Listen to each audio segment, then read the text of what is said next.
ইসলামের ইতিহাসের অত্যন্ত গুরুত্বপূর্ণ ও স্মরণীয় একটি ঘটনা হল বদর যুদ্ধ।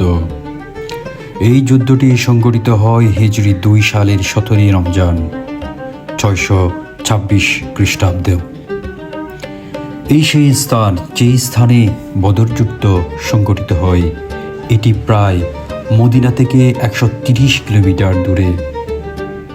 এটা ছিল মুসলমানদের প্রথম বড় সামরিক মুখোমুখি কোনো সংঘর্ষ। বদর যুদ্ধে মুসলমানদের সংখ্যা ছিল মাত্র ৩১৩ জন। তাদের কাছে ছিল সীমিত অস্ত্র এবং মাত্র কয়েকটি ঘোড়া ও উট।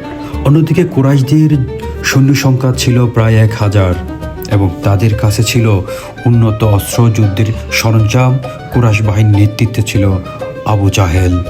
মহানবী হজরত মুহাম্মদ সাল্লাল্লাহু আলাইহি সাল্লাম যখন মক্কায় ইসলামের দাওয়াত দিতে শুরু করেন, তখন কুরাইশ নেতারা তাদের উপর চরম নির্যাতন চালায়।